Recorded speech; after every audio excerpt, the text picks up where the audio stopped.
Hikmah Fatu Makkah di bulan Ramadan.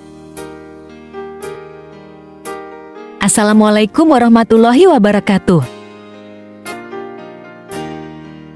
Fatu Makkah adalah peristiwa besar yang terjadi di bulan Ramadan, yaitu kota Makkah dapat dibuka kembali pada 20 Ramadan tahun 8 Hijriyah.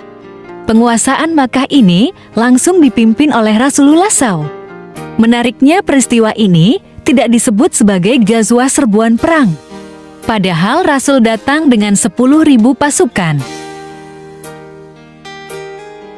Para ulama sepakat mengatakan bahwa peristiwa ini dinamakan Fathu Makkah dengan merujuk kepada surah Al-Fath ayat 1, ayat yang turun 2 tahun sebelum peristiwa Fathu Makkah, yang artinya, sesungguhnya kami telah menganugerahkan kepadamu kemenangan yang nyata.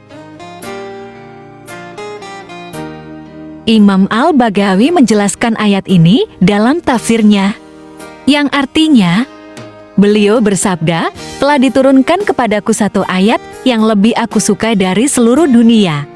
Maka ketika Nabi SAW membacanya, seorang pria di antara orang-orang ada yang berkata, "Selamat kepadamu, Allah telah menjelaskan kepadamu apa yang akan Dia lakukan terhadap engkau. Lalu, apa yang akan Dia lakukan terhadap kami?"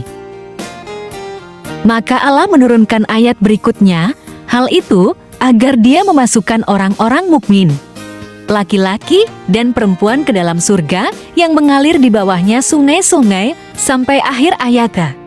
Para ulama berbeda pendapat mengenai penaklukan ini. Diriwayatkan dari Abu Ja'far Al-Razi, dari Qatadah, dari Anas, bahwa itu adalah Fatu Makkah, dan Mujahid berkata, Fatu Khaybar. Husain Ibn Mas'ud Al-Baghawi, Tafsir Al-Baghawi, Riyadh, Dar At-Taibah, Juz 7, Han 293. Fatu Makkah tidak bisa lepas dari peristiwa 2 tahun sebelumnya, yaitu Perjanjian Hudaybiyah. Tidak lama setelah perjanjian ini, Rasulullah bersama para sahabat berhasil menyelesaikan perang Khaybar di Madinah. Dengan adanya gencatan senjata selama 10 tahun pada perjanjian Hudaybiyah, mengisyaratkan bahwa posisi Madinah kala itu telah setara dengan Makkah. Sebelumnya, Makkah selalu menekan kaum muslimin di Madinah. Alhasil, perjanjian ini menunjukkan kepemimpinan Madinah terhadap Jazirah Arab. Di sisi lain, perjanjian Hudaybiyah berdampak positif terhadap Quraisy. Dengan bebasnya mereka berdagang hingga ke negeri Syam yang sebelumnya diblokade kaum muslimin. Sementara bagi Rasulullah, perjanjian Hudaybiyah ini dapat dimanfaatkan untuk terus menggerakkan dakwah di luar Quraisy. Faktanya, belum sampai 10 tahun, Quraisy tidak sanggup menjaga perjanjian ini. Salah satu poin perjanjiannya, kedua belah pihak bersedia melakukan gencatan senjata selama 10 tahun. Dan individu atau suku bebas bergabung dengan kelompok Rasulullah. Bani Khuza'ah memilih untuk bergabung bersama Rasulullah. Sementara, Bani baru bergabung dengan kaum Quraisy. Bani Bakr sendiri bermasalah dengan Bani Khuza'ah. Alasannya, karena Quraisy terlibat dalam membantu Bani Bakr melawan Bani Khuza'ah. Setelah tragedi itu, perwakilan Bani Khuza'ah menghadap Nabi Muhammad di Madinah dan menceritakan pengkhianatan kaum Quraisy di Makkah. Akibat pengingkaran kaum Quraisy itu, Rasulullah segera menyiapkan 10.000 pasukan untuk membuka Makkah Fatu Makkah.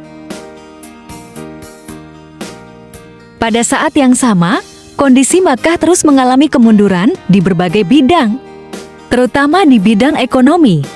Apalagi setelah kekalahan Perang Badar, dilanjutkan dengan kekalahan Perang Khandaq dan berbagai perang kecil lainnya. Sebaliknya, umat Islam bertambah kuat dengan meningkatnya kewibawaan di hadapan masyarakat Arab. Rasulullah bersama 10.000 pasukan dapat membuka Makkah. dan meraih kemenangan tanpa perlawanan yang berarti. Kaum Quraisy Makkah selanjutnya masuk Islam secara berbondong-bondong. Allah SWT berfirman dalam surah An-Nasy ayat 1:3, yang artinya, apabila telah datang pertolongan Allah dan kemenangan, dan engkau melihat manusia berbondong-bondong masuk agama Allah, bertasbihlah dengan memuji Tuhanmu dan mohonlah ampun kepadanya. Sesungguhnya Dia Maha Penerima Tobat. Dalam kitab Asbabun Nuzul, Imam As-Suyuti menyebutkan, yang artinya, Abla Ar-Razzaq meriwayatkan dalam kitabnya dari Muammar dari Al-Zuhri, dia mengatakan, ketika Rasulullah memasuki kota Makkah pada momentum Fatuh Makkah, beliau mengutus Khalid bin Al-Walid bersama orang-orang yang bersamanya, memerangi barisan kaum Quraisy Makkah sampai Allah mengalahkan mereka. Lalu beliau memerintahkan agar senjata-senjata itu dibuang dari mereka, sehingga mereka masuk Islam, maka turunlah surah An-Nasr. Jaluluddin As-Suyuti, Asbabun Nuzul, Kairo, Muassasah Al-Kutub Ats-Tsaqafiyah, tahun 2002 311. Dari peristiwa ini, ada hikmah bahwa orang beriman pada akhirnya akan mendapatkan kemenangan dan bantuan dari Allah SWT selama terus istiqamah berjuang dan bersabar, serta terus menjaga ketaatan kepada Allah dan Rasul-Nya. Selanjutnya, peristiwa Fatuh Makkah menunjukkan tingkat pemaafan yang tinggi dari Rasulullah kepada masyarakat Quraisy Makkah. Syekh Muhammad Said Ramadan Al-Buti dalam kitab Fiqh As-Sirah An-Nabawiyah menukilkan khutbah Rasulullah di hadapan Quraisy, yang artinya, Rasulullah bersabda, "Wahai kaum Quraisy, menurutmu apa yang akan aku lakukan terhadapmu?" Mereka berkata, "Baik, engkau adalah saudara kami yang mulia, dan anak dari saudara kami yang mulia." Rasul bersabda, "Aku berkata kepadamu seperti yang dikatakan Yusuf kepada saudara-saudaranya. Tidak akan ada hukuman terhadapmu hari ini. Pergilah, kalian bebas." Muhammad Said Ramadan Al-Buti, Fiqh As-Sirah An-Nabawiyah, Kairo, Darussalam, tahun 2010 348. Hikmah lainnya adalah Fatuh Makkah telah membalikan cara berpikir jahiliyah yang mengutamakan pada pengagungan dan kehormatan diri, serta cinta materi menjadi keindahan hubungan persaudaraan, persamaan antar kaum muslimin. Hal ini yang dapat dirasakan Abu Sufyan sewaktu menerima Islam pada Fatuh Makkah. Syekh Safiur Rahman Al-Mubarakfuri menyebutkan, yang artinya, sebagian dari hikmah Rasulullah setelah Abu Sufyan mengumumkan masuk Islam, bahwa Rasulullah memerintahkan Al-Abbas untuk menghentikannya di sebuah lembah yang akan dilalui oleh pasukan muslimin, agar Abu Sufyan bisa melihat dengan mata kepalanya sendiri betapa kuatnya Islam, dan bagaimana situasi orang-orang yang hijrah dari Makkah, sebuah kelompok kecil, terpencar, dan lemah, telah berubah. Dan agar hikmah yang mendalam ini menjadi peneguhan pertama agamanya dan penegasan keyakinannya.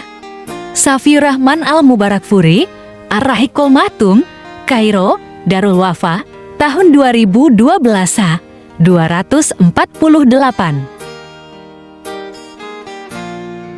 Alhasil, Islam telah mengangkat peradaban Arab dan negeri-negeri yang ditinggali kaum muslimin. Islam juga telah menghentikan berbagai perang antar suku Arab, mengangkat derajat perempuan pada tempatnya. Futuhat kaum muslimin telah membuka hati berbagai kabilah. Fatuh Makkah telah mengajarkan tentang nilai perdamaian.